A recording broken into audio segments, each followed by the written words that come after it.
It's an incredible thought. Imagine an island about the same size as the Netherlands, but with a population nearly 1.5 times larger. Yet, if you were to fly over this place, you would see vast stretches of untouched emerald green wilderness. This is Taiwan, a land of surprising contradictions. It's a place where bustling, neon-lit cities packed with millions of people suddenly give way to colossal mountain ranges that feel ancient and empty.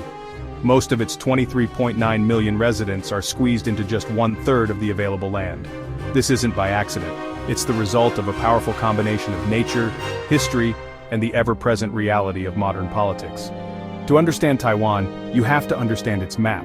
Not just the lines that mark its borders, but the invisible lines that dictate where people can and cannot live. If you want to find the beating heart of Taiwan, you must look west. Imagine a long, narrow corridor of land stretching nearly the entire length of the island. This is the Western Coastal Plain.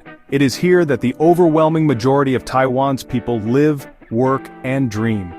From the capital city Taipei in the north down through Taoyuan, Hsinchu, Taichung, and all the way to the southern port cities of Tainan and Kaohsiung, this region is one of the most densely populated places on Earth.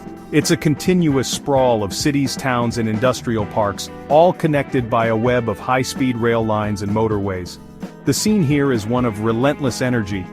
Picture endless rows of apartment buildings, their balconies adorned with drying laundry and the occasional satellite dish. Scooters like swarms of metallic insects buzz through the streets at all hours.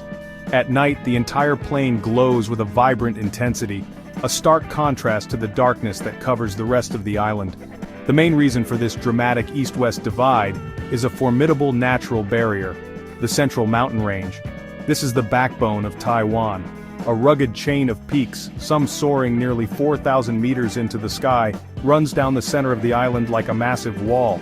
These aren't gentle rolling hills, they are steep, jagged mountains covered in dense subtropical forests. This mountain range is a true wilderness. It is a land of deep gorges, hidden waterfalls, and ancient cypress trees. It's also a place of immense natural power. Earthquakes are frequent as tectonic plates grind together beneath the island, and the mountains are still rising.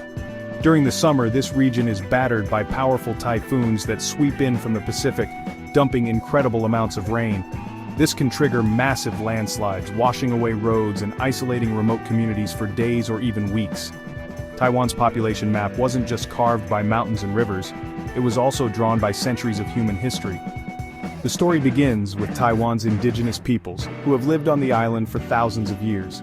They were once spread across the fertile plains, but successive waves of migration pushed many communities deeper into the mountains. Today, these mountains remain a vital heartland for indigenous culture.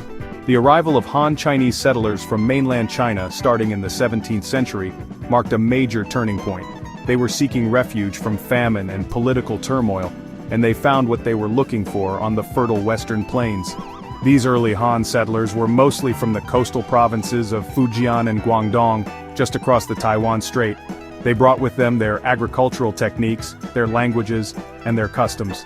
They established farming communities and trading posts along the western coast, slowly pushing the frontier inland.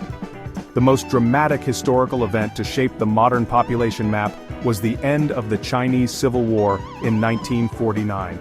The defeated nationalist government led by Chiang Kai-shek retreated to Taiwan, bringing with them around 1.5 million soldiers, officials, and civilians from all over China. This sudden influx of people placed enormous pressure on the island's resources. Most of these newcomers settled in the existing urban centers in the west, particularly in and around Taipei, which became the new capital.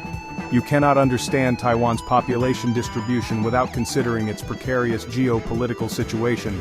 The island lies just 180 kilometers across the Taiwan Strait from mainland China, which views Taiwan as a renegade province and has never renounced the use of force to bring it under its control. The western coastal plain, despite being the island's heartland, is also its most vulnerable point. It is a flat, open area, making it an ideal landing ground for an amphibious invasion. The government has invested heavily in defense along this western flank. Military bases, airfields, and coastal defense installations are dotted along the coastline, often situated near major population centers. Interestingly, the Central Mountain Range plays a crucial role in Taiwan's defense strategy. These rugged mountains, which push the population to the coast, also serve as a natural fortress. Furthermore, the sparsely populated east coast, with its steep cliffs facing the Pacific Ocean, is much harder to assault from the sea. Some of Taiwan's most important military assets, including underground Air Force hangars, are tucked away in the mountains of the east, shielded from a potential first strike. In the 21st century, the forces concentrating Taiwan's population have only grown stronger. The modern economy, built on technology and global trade, has supercharged the urban pull. The promise of better jobs, higher education, and a more exciting lifestyle acts like a powerful magnet, drawing young people from rural areas and the East Coast towards the great Western megalopolis. The development of the Taiwan high-speed rail in 2007 was a game-changer. This bullet train zips along the Western Corridor, connecting Taipei in the north to Kaohsiung in the south in about 90 minutes. This intense concentration creates significant challenges. The cost of living in the big Western cities, especially housing, has skyrocketed. Young families find it increasingly difficult to afford a home, pushing them to live in smaller apartments or face long commutes from more affordable suburbs. However, this density also creates opportunities.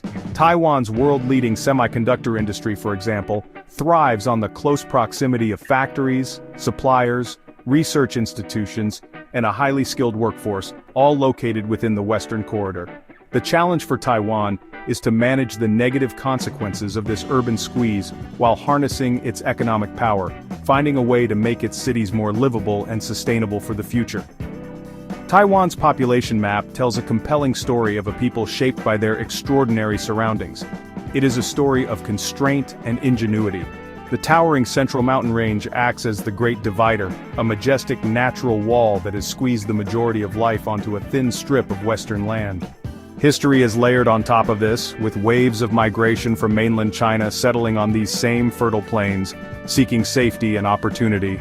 The result is a nation of incredible density, a vibrant, bustling society packed into one of the world's most dynamic urban corridors. This unique arrangement presents Taiwan with a distinct set of challenges for the future. The urban squeeze in the West is becoming more acute, with rising housing costs, traffic congestion, and environmental pressures testing the limits of livability. The depopulation of rural areas, particularly in the east and the mountains, raises questions about cultural preservation and balanced regional development. Geopolitics adds another layer of profound complexity. Living on a geopolitical fault line means that the population distribution is also a matter of national security. The vulnerability of the western coast, combined with the defensive sanctuary of the eastern mountains, forces a strategic approach to all national planning. This constant external pressure has fostered a deep sense of resilience and a remarkable ability to innovate. Taiwan has learned to thrive in the face of adversity, turning its geographical and political constraints into sources of strength. It is a society that is always looking over its shoulder, but also always moving forward. Ultimately, the story of where people live in Taiwan is the story of Taiwan itself. It is an island of dramatic contrasts, of crowded cities and empty wilderness, of ancient traditions and futuristic technology, of immense prosperity and constant peril. The population map is a vivid illustration of how a nation has adapted to its home, learning to live with the land and the challenging realities of its neighborhood. As Taiwan navigates the 21st century, its ability to manage this delicate balance between its people, its landscape, and its politics will be the key to its survival and success on the world stage.